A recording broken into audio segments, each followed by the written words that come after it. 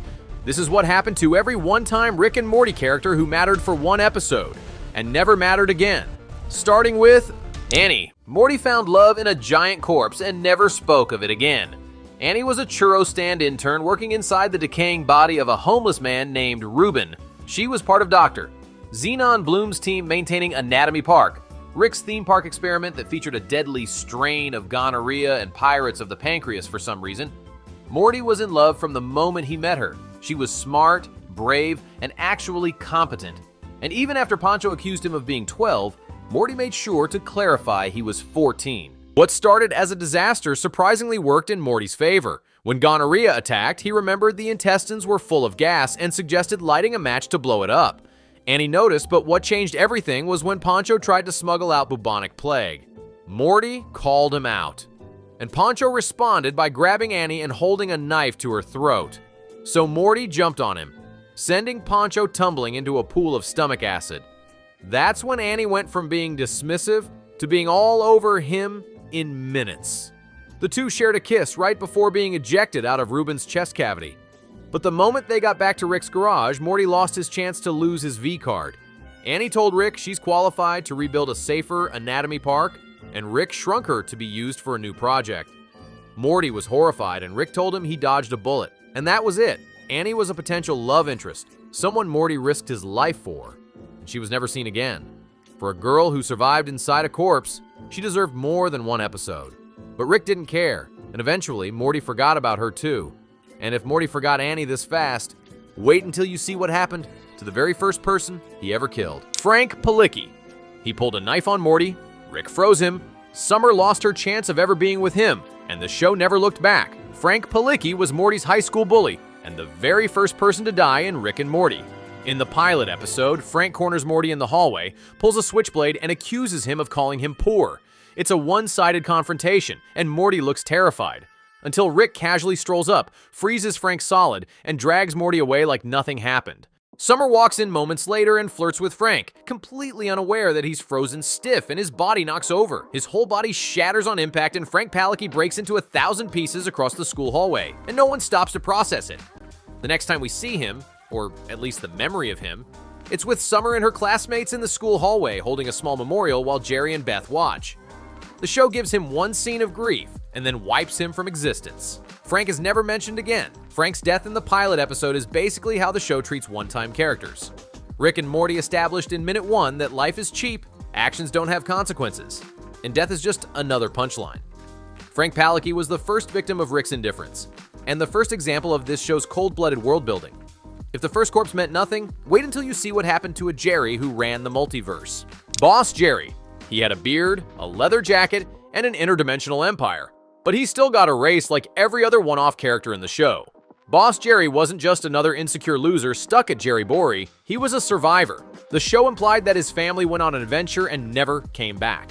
So he built something in their absence and turned the Smith residence into Grand Central, a hub for other abandoned Jerrys traveling the multiverse. He organized them, weaponized them, made them pay to use the portal routes he controlled. And he did the one thing the main storyline Jerry probably never can: enslaving a junkie Rick and making him do his bidding. This Jerry doesn't apologize either, maybe because he wears a cool leather jacket. When Mooch Jerry and our familiar Jerry from Dimension 5126 try to travel home, Boss Jerry blacklists them both because Jerry doesn't act cool and threatens the boss. So a chase breaks out. Guard Jerry's wearing bandanas storm through the portal tunnels. For once, Jerry was the villain, and it kind of worked, but not really.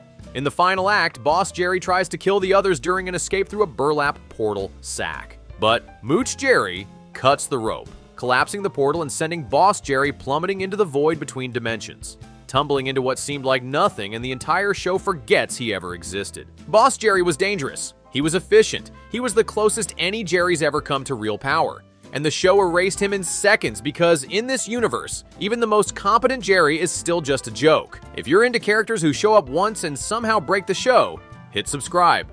We're just getting started. Because if a power-hungry Jerry can get dropped into oblivion, wait till you see what happened to the one woman Morty was literally perfect for: Jacqueline. She was the perfect girlfriend. Successful, supportive, stunning, and she only existed because Morty went to therapy. Jacqueline wasn't a hallucination. She was real, but the version of Morty she loved wasn't. In Rest and Relaxation, Morty gets all his negativity sucked out at an alien day spa, leaving behind a pure version of himself who's confident, honest, driven, and polite.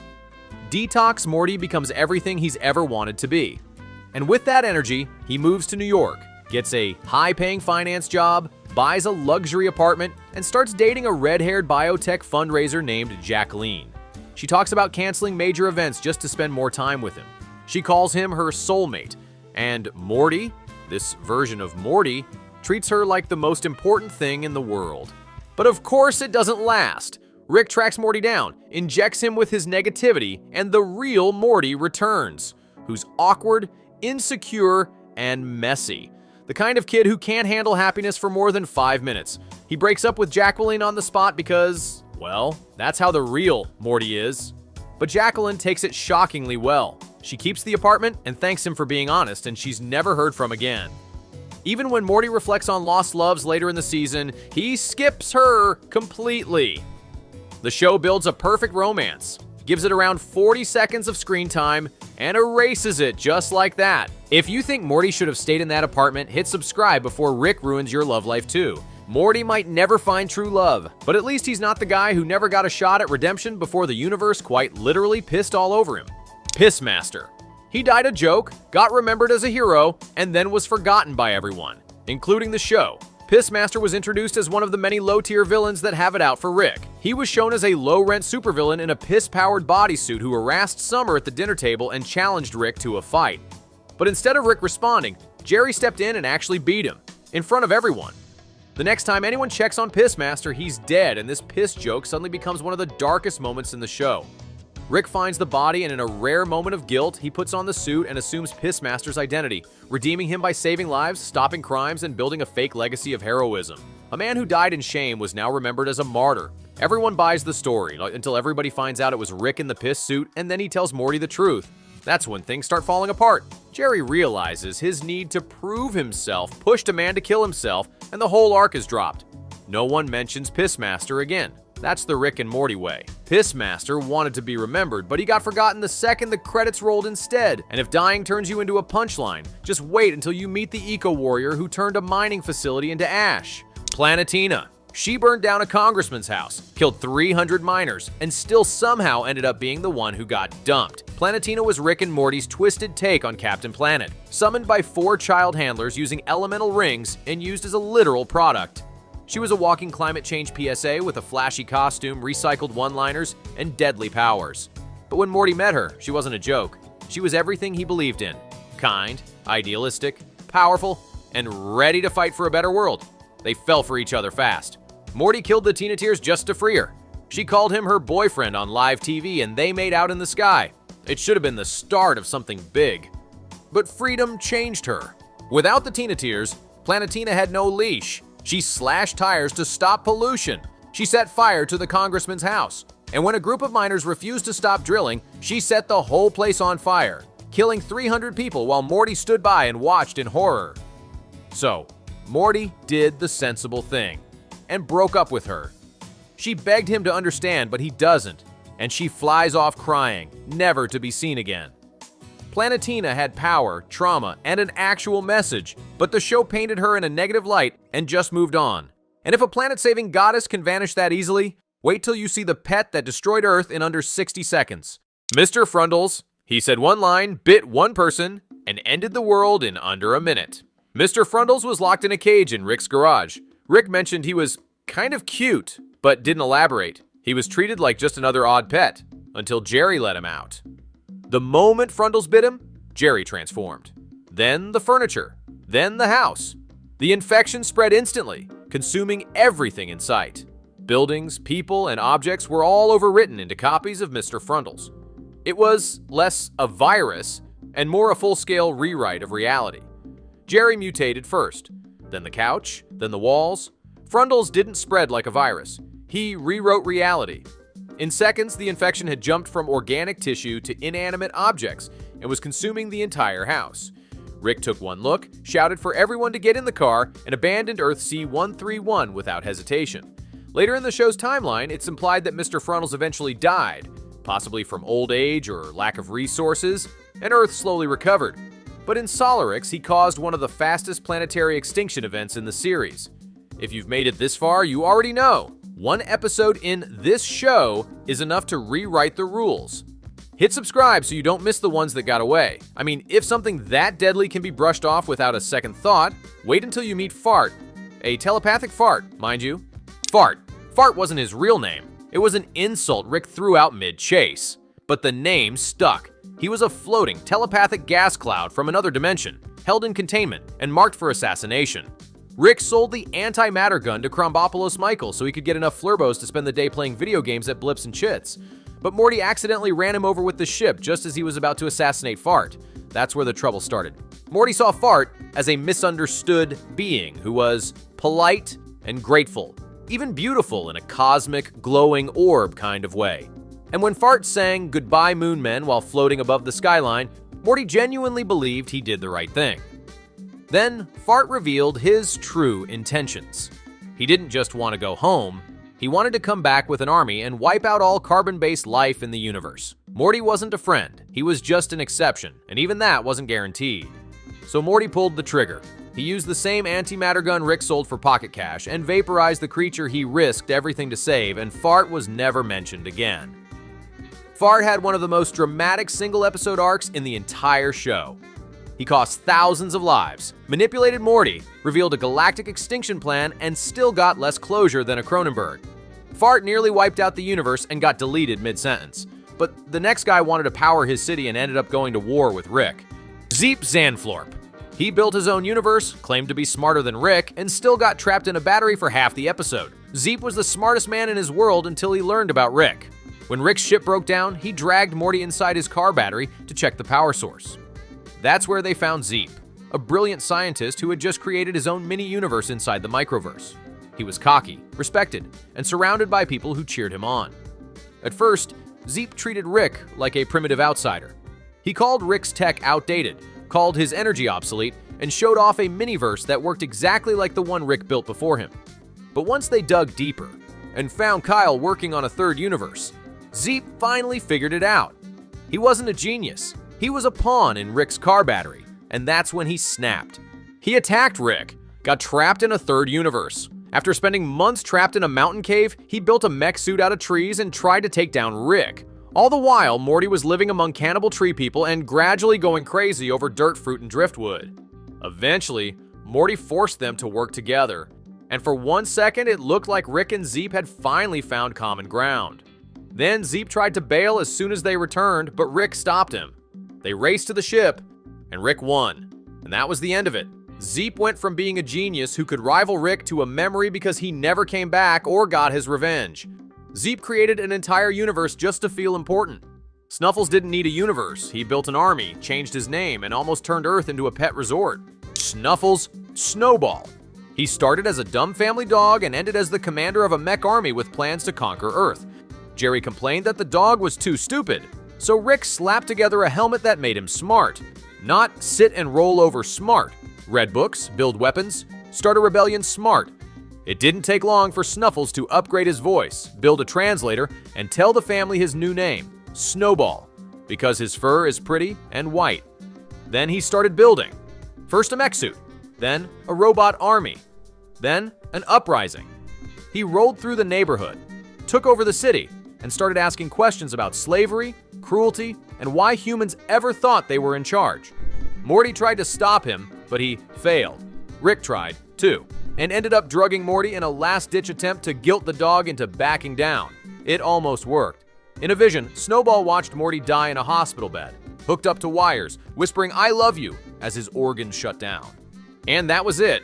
Snowball realized domination wasn't the answer. He said goodbye to Morty and left Earth entirely, leading his new canine empire through a portal to a better world.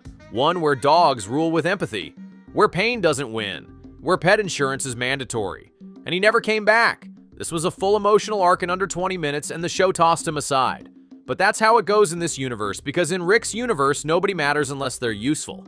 And even then, only for an episode. Now, to finish off, let's look at every major plot hole in Rick and Morty. I've combed through every major plot hole in Rick and Morty history, and trust me, some of these are straight up dimension-shattering, whether it's Rick needing Morty's brainwaves just to stay alive, or the fact that infinite timelines somehow still contradict each other. The logic in this universe is hanging on by a thread. And yeah, we're starting off strong, with a plot hole that completely wrecks the reason Rick brings Morty on adventures in the first place. Buckle up, this gets messy. The Morty brainwave contradiction. Rick may be the smartest man in the universe, but even he can't science his way out of this plot hole. You know what, Rick? I'll tell you something. I'm more than a human shield. Yeah, that's right. You are. You're a perfect impenetrable suit of human armor, Morty, because you're as dumb as I am smart. In Season 1's Close Rick counters of the Rick kind, Rick claims he needs Morty around to mask his genius brainwaves. According to him, Morty's regular brain acts like a camouflage device, making it harder for the Citadel of Ricks and other enemies to track him. It's the whole reason he supposedly drags Morty along on dangerous adventures. Sounds believable until you watch literally any other episode. Rick goes solo all the time and leaves Morty behind, whether he's partying with Gearhead, joining the Vindicators, or running from godlike entities. Somehow Rick manages to fly across realities without his supposed brainwave shield, and no one's knocking on his garage door. And then Mortyplicity in Season 5 tries to patch this by saying Rick made hundreds of decoy families to confuse his enemies, but that just opens another hole. If the decoys are enough to mask him, he shouldn't have been dragging Morty around in the first place. This undermines the foundation of Rick and Morty's dynamic. What started as a survival tactic became a recurring gag, and then suddenly became irrelevant. The show wants it both ways, that Morty is essential for Rick's protection and completely optional depending on the episode. It's one of the biggest plot holes of the show, because if Rick really needed Morty to survive, he'd never let him stay home. If he really did need him for protection, why did he go ahead and build an entire multiverse designed to protect his ego? The central finite curve. Do you know what the central finite curve is? They built a wall around infinity. They separated all the infinite universes from all the infinite universes where he's the smartest man in the universe. Evil Morty drops one of the show's biggest lore bombs about the central finite curve. It's a multiversal firewall that blocks out all universes where Rick isn't the smartest man alive. According to Evil Morty, this was designed by Ricks to trap themselves in realities where their intellect is unmatched, creating a closed loop of superiority. But here's where it all falls apart. The show heavily implies that Rick C-137 played a big role in building the curve, except there's a problem. In the Rick Shank Rickdemption, Rick admits he hadn't cracked portal travel until much later in life, long after the curve supposedly existed. If he didn't invent portal travel until after his wife's death, how could he have helped design a multiversal barrier that depends entirely on interdimensional access? And it gets worse. Evil Morty needs to scan Rick's mind to access curve data, which suggests C-137 holds the master key. But that conflicts with earlier episodes that show the curve functioning independently. Built and maintained by the Citadel, a council of Ricks that would have needed that tech long before Evil Morty came along. No one knows if Rick C-137 built it, or all Ricks and the writers don't seem interested in explaining it either. This is supposed to be the central pillar of the show's multiverse rules, and it contradicts everything we know about Rick's personal timeline. Either Rick was a founding architect of the curve, or he was just a latecomer with a grudge. But if the show can't even get its multiverse story right, wait until you see what they do to Rick's personal timeline. Rick's age and Morty's baby memories. This is a nightmare. I can't believe you used to lock me up in this glorified chicken coop. Chicken coop? Those are procedurally generated clouds, Beth. That river is a rainbow, literally. Come on, I put real elbow grease into this place. No, you're supposed to put elbow grease into your daughter. Gross. From the beginning, Rick and Morty tells us Rick abandoned Beth and the family for 20 years. That's the emotional anchor behind Beth's hate for her dad, Jerry's trust issues, and Rick's constant attempts at redemption. Morty is 14, so the math is simple. Rick wasn't around when Morty was born. He shouldn't even know what baby Morty looked like. But then season 3 happens. In the ABCs of Beth, we get a flashback of Rick holding a toddler Morty. And in Rest and Ricklaxation, Rick emotionally reflects on Morty's childhood like he actually raised the kid. These are framed as serious moments meant to add emotional weight to Rick's character. Did the writers forget the 20-year absence, or are we supposed to believe Rick was popping in and out of Morty's life between benders and dimension hopping because it doesn't add up? Either Rick left for decades and only returned recently, or he was low-key around the whole time and just never mentioned it. But the show never commits to one version. It wants Rick to be the absent, deadbeat dad and the secretly caring grandfather who remembers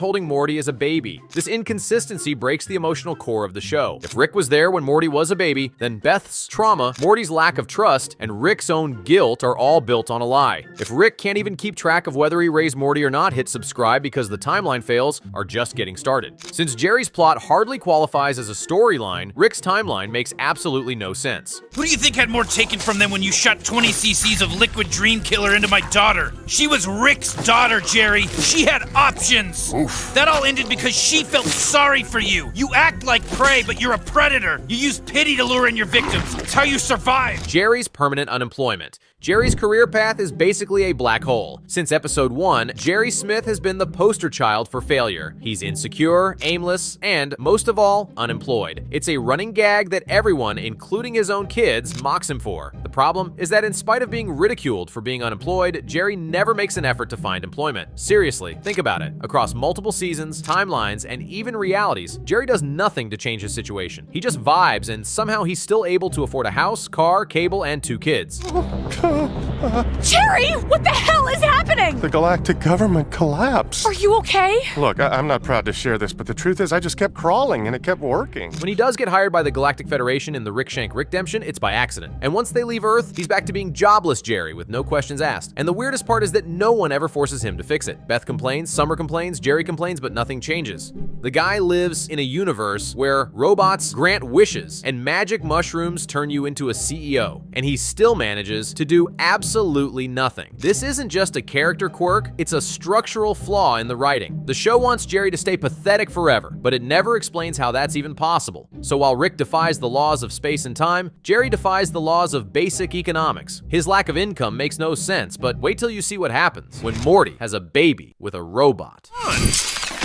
All right, uh-oh. Uh-oh? What is that? I think Morty's robot was designed for more than long weekends. The human-alien DNA hybrid problem.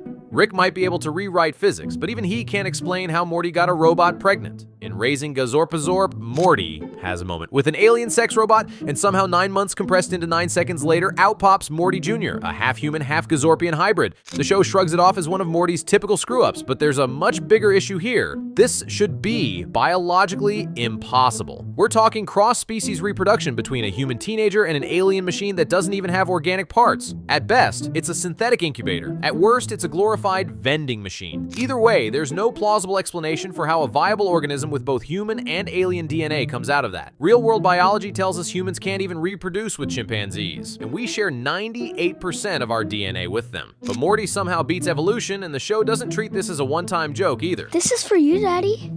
Oh, man. Okay, listen to me, Morty Jr. I gotta tell you something very important, okay? Killing is bad. Bad.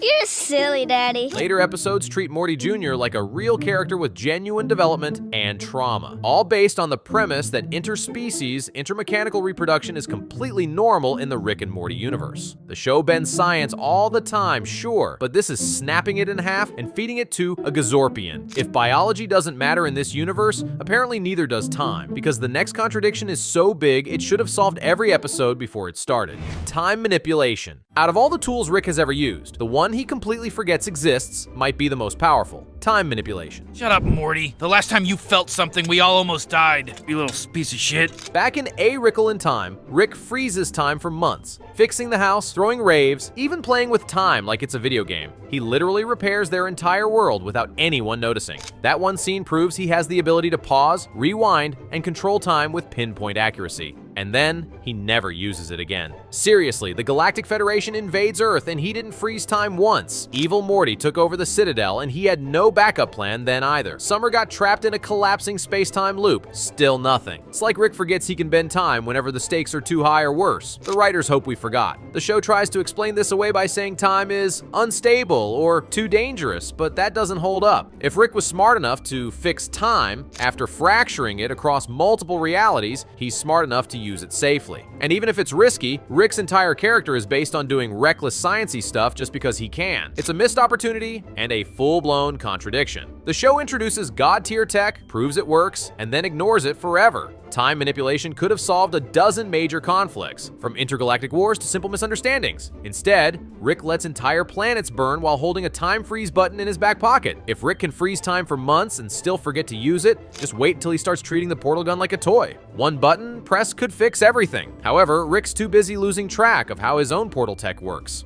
Portal gun technology time travel is Rick's most ignored power. The portal gun is his most abused. From the very first episode, the portal gun defines Rick and Morty. It's the reason interdimensional travel is possible, the reason the Citadel exists, and the backbone of nearly every major story arc. But the problem is, the rules for how it works change every other episode. In pilot, Rick specifically says the gun needs portal fluid when it's out of juice. In later episodes, it suddenly needs to recharge. Sometimes it breaks from overuse, and sometimes he just builds a new one mid-conversation. In the Ricklantis mix-up, Rick treats it like a fragile device, and by season 6, he's tossing it across rooms like a TV remote. Even worse, the season 5 finale breaks every portal gun in existence to set up a new status quo. But by season 6, they're suddenly back with no clear explanation. It's treated like a minor detail that the most powerful tech in the universe suddenly works again out of nowhere. This inconsistency makes things simpler. If the portal gun can do anything and break anytime the writers want drama, then it becomes a plot device instead of a tool. There are no limits. It's just a matter of convenience. And for a show that prides itself on smart science fiction, that's the laziest solution of all. Still, the portal gun breaking physics is nothing compared to a daycare that casually connects every universe. Jerry Burry, you created a daycare for my dad? Are you kidding? I wish I had this idea. The Jerry Bory cross-temporal paradox. If the portal gun bends logic, Jerry Bory shatters it into dust. In Morty Night Run, Rick casually drops Jerry off at an interdimensional daycare, a place specifically built to babysit every Jerry from every universe. Located on a cross-temporal asteroid, this place exists outside of normal space-time and functions as a hub for infinite realities. Let that sink in. This is a building that connects all timelines, all dimensions, and all versions of one very average guy. So, why isn't everyone fighting over it? This should be the most valuable location in the multiverse. The Galactic Federation, Evil Morty, even the Council of Ricks, any of them would kill for access to a place that can link them to every known reality. It's the ultimate surveillance tool, smuggling route, or political weapon. Instead, the only people who use it are Rick's trying to ditch Jerry for a weekend. But how is this place even managed? Who funds it? Who maintains security? Why hasn't anyone exploited it to kidnap Mortys or destabilize the multiverse? One portal misfire, and someone could unleash infinite Jerrys onto the central finite curve. The existential threat level here is off the charts, and yet the show treats it like an interdimensional Chuck E. Cheese. The existence of Jerry Bory opens more questions than it answers, and the fact that it's never brought up again makes it worse. It's a one-time gag